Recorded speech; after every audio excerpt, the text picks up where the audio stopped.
I was brought up without a TV, and my parents were like massively into music. My dad was a big classical music head, and I learnt to read music same time as I learnt to read letters. So I started the recorder when I was 3 and the piano when I was 4.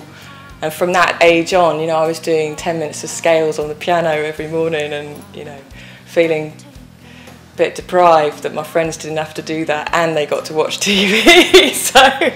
so over the years when I was a kid, you know, I was playing a lot of music, started the cello a couple of years later, and you know, it's something that I really appreciate now, but at the time I remember, you know, I'd go to school and people would be talking about EastEnders, and I wouldn't know what they were talking about, and I'd just feel really deprived.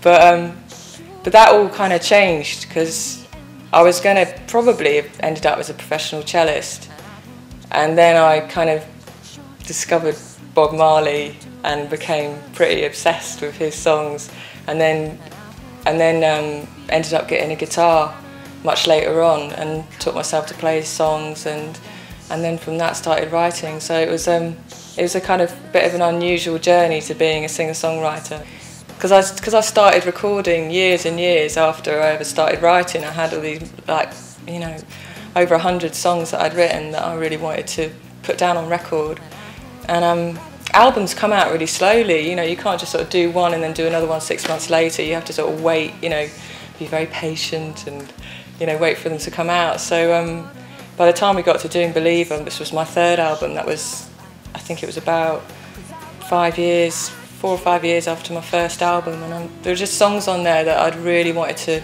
record and get out there. Because I've done a lot of touring as a support act with some quite major, you know, major acts, and it's very different. You know, you sort of walk out on stage on a big concert hall, and people are sitting there and they're there to see Don McLean or, you know, whoever, and there's sort of very, very low expectations of what you're going to present to them, and that's great in a way, you know, because you start singing, and by the end of your set, you know, people are sort of either thinking, oh, they're all right, you know, I might buy a CD in the interval, or they're just looking forward to the main act, so you can get away with quite a lot.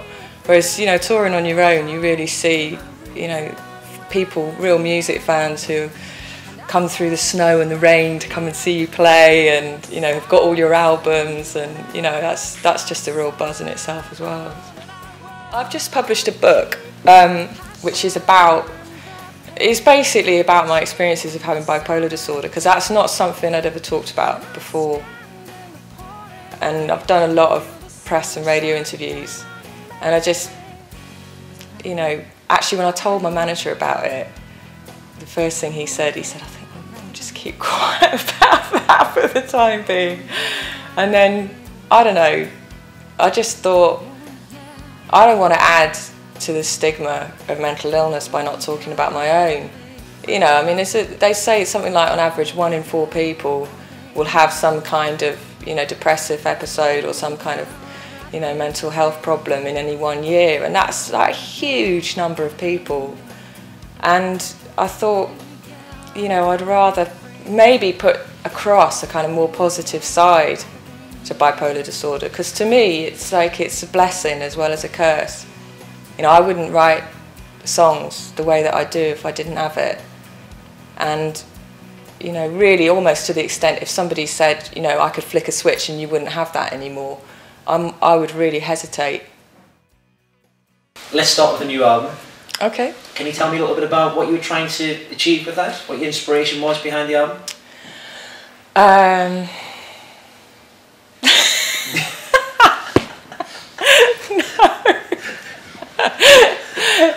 Let's try another one.